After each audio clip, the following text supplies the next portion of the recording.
Trump's tariffs.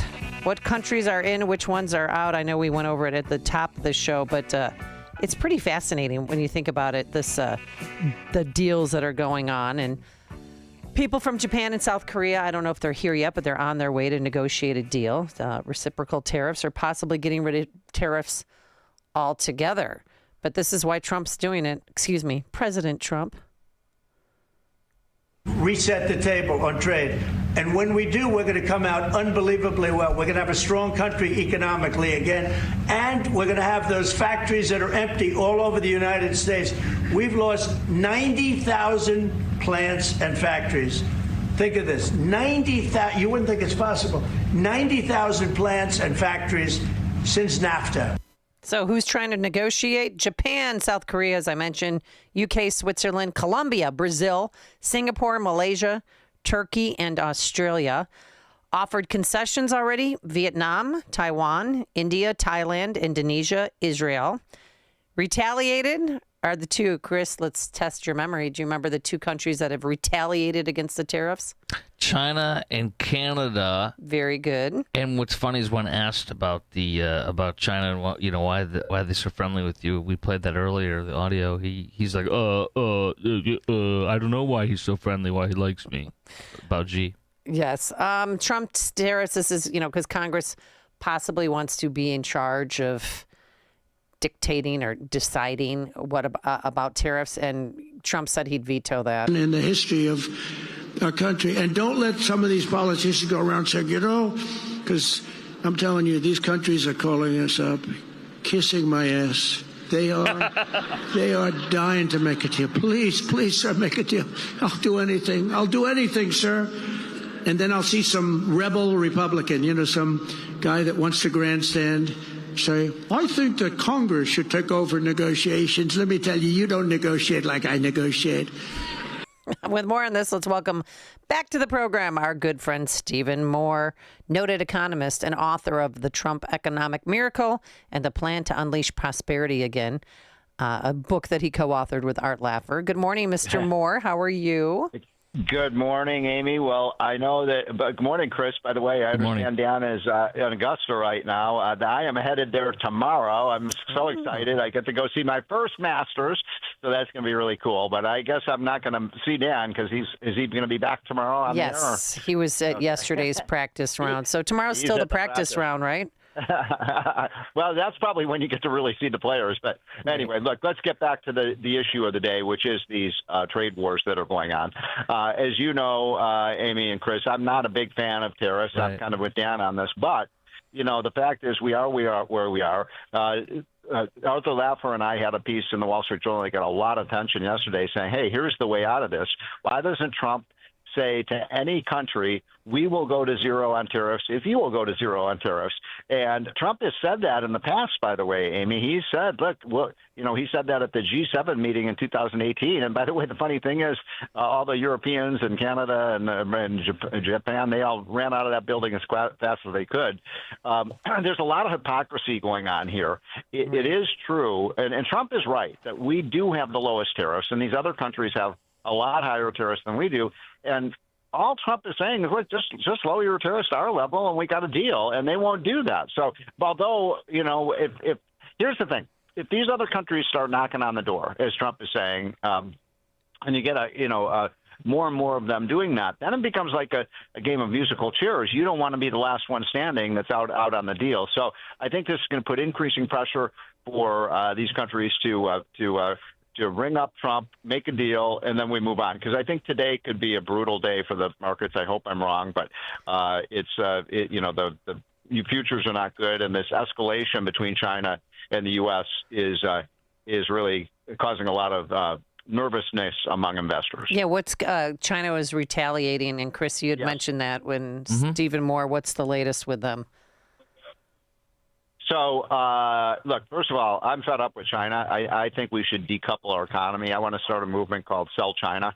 I mean, let's a nation just stop buying stuff from China. And every one of us could do that as conscientious consumers.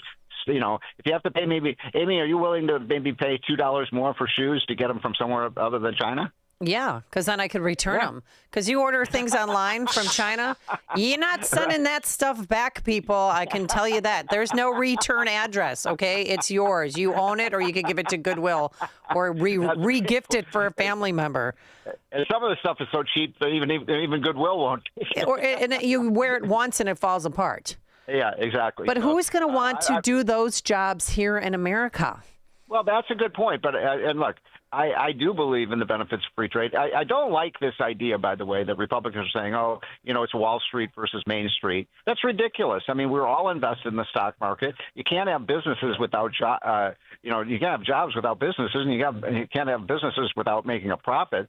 And so, we have 62% of all American households are in the stock market, and they have their retirement savings there. So we want a strong stock market. And this rhetoric of, oh my gosh, we have to bring the stock market down because somehow that's going to benefit workers is craziness.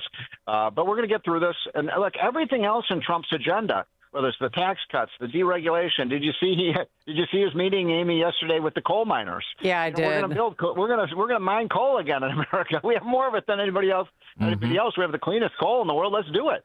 I know, and then, suggesting that they're going to be coding or something. No, with the last administration, like, we don't need code. Why don't you guys learn how to code? The miners are like, yeah, harumph. They didn't want to do that. But here's your friend, Larry Kudlow. He gave me a bit of hope because I'm a panicking. That's right. I've been panicking. I looked at my 401k. Should not have done that. But here's your friend who gave me some hope. Scott Besson said April, May, June are going to be busy months, okay? If you could get couple 3 deals in the next 3, 4, 5 weeks, I don't know how many weeks, 6 weeks, that's going to trigger a tremendous rally in the stock market. Whoa. Because people are going to say, you know what, the Trump people were right. This is exactly how it's playing out. They were treated unfairly. Now with this threat that they're making pays off. Trump is a master negotiator. I don't see it. Frankly, at this point, to me, all this recession talk, it's the greatest recession that never happened. I don't see it. I just don't see it. If the evidence comes in, you know me. If the empirics come in, I'll say yes. You'll call it. I know. I don't see any evidence of a recession. Larry. So basically, we have to be patient for the next 3 months? Well, and by the way, Larry's one of my best friends. In fact, he was the best man at my wedding, so I love him, and he's a great, great economist.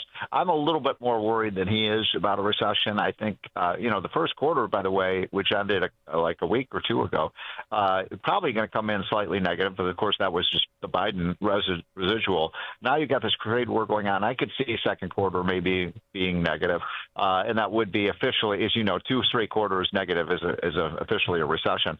But I think the main point that Larry is making is correct. That let me put it like this. I'm not saying that the stock market sell-off is done. It may well not be. It probably isn't. What I'm saying is if you buy the stocks today, and Ann Moore and I bought a lot of stocks over the weekend, if you buy stocks today, the blue chips and the technology companies, and you just hold on to them for 2, 3, 4, 5 years, you're going to be really happy.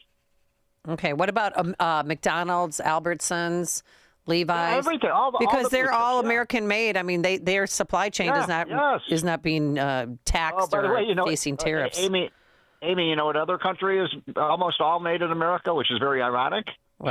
Tesla. And did you see that Peter Navarro said, "Oh, he makes all his cars overseas"? And did you see that Peter Navarro called Elon Musk a car salesman? Oh, I know. Those two don't like each other, but they have mixed messages. I mean, Elon Musk was saying that he wants a new free trade agreement with Europe to eliminate tariffs on both sides of the pond. That's what I want. And he's reading. He must have read the piece that Lafren I wrote. That's exactly what we want. Let's have free trade agreements with all these countries except for one. China. China is not a member of the civilized community. Okay, sorry for interrupting, but White House senior counsel and trade advisor Peter Navarro said that's not negotiable. So there's mixed messages coming out of the White House over the weekend. And that's not unusual. Look, I've been in the Oval Office many times with Trump, and he likes that. He likes to have people. I was on CNN last night, believe it or not, and I was saying, look, Abraham Lincoln, one of our greatest presidents, he had his cabinet was what they called a team of rivals, and so they were always arguing with each other about what to do about the war, what to do about the South, what to do about tariffs and stuff. So this isn't new, and I think it's healthy for a president to have people who argue about the issues, and then Trump, makes the final decision. That's a good way to lead. Stephen, I'm looking at everything today. The Chinese mocking us with AI, showing obese Americans in a factory being miserable and not being able to do sewing clothes. Yeah, sewing. Yep. And then they're taking a quote from Ronald Reagan about tariffs and through the Chinese embassy, using it against us as a kind of a propaganda.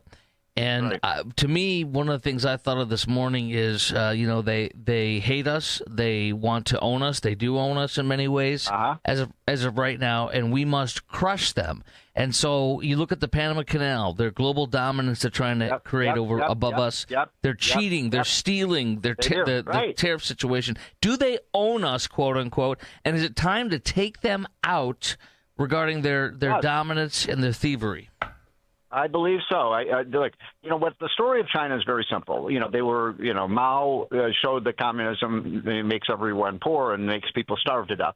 And then they had that 20-year period from like the mid-'80s to around 2005 where they moved aggressively to free markets. Amazing that, their economic ascent. This stuff works. If you have free markets, you get rich. If you have socialism, you get poor. And so then what happened is President Xi came in and he reverted back to the old communist. He's a communist. Right. He's not a free market guy. So, yeah, my answer to your question is yes, we have to decouple our economy with China. That's why Amy and I have started a new movement called Sell China. Everybody do your patriotic duty. Hashtag Sell China. Chris, will you be part of that with us? Of course. And I'll pay another $5-10 or more for the shoes.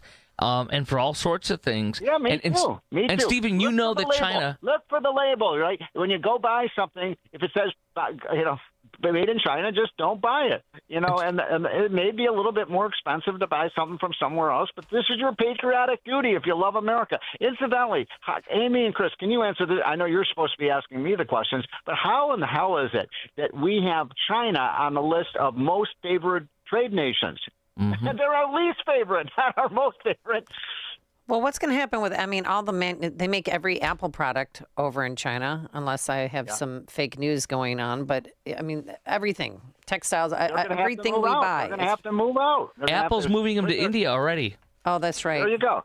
Okay, right. So but that's not going to, guys, that's not going to happen in the next 3 months. It's not. That could take years. I'm talking to you on an Apple, so I like the Apple, phone, but if things are made in China, we have to start looking at that union label, and the best thing to do is buy America. But if you're not going to buy America, at least don't buy China.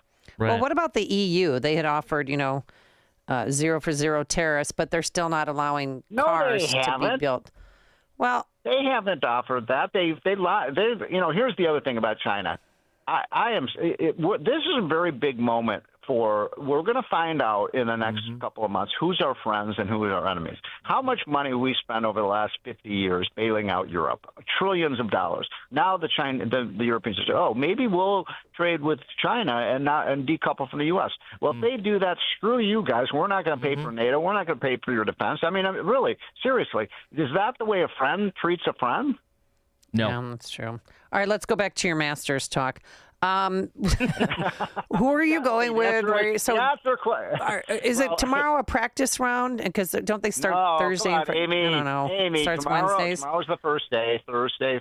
Wait, what is today? Today's Wednesday. You're going tomorrow. So tomorrow it starts in earnest. Tomorrow's the first day, and then obviously goes to Sunday. And yes, Scotty Scheffler is going to win, but I do like Rory too. I'm a big Rory McIlroy fan too. So is that your golfer that you're going to stalk? Because you got to pick a player, unless you sit at a hole the whole time. You got to pick a player and then stalk them the entire 18 holes. I may try to, because I went to the U.S. Open back in 20 years ago when Rory won at Congressional, which is outside of D.C., and I don't think he's won a tournament major since then. So I'd love to see Rory win because he's getting old.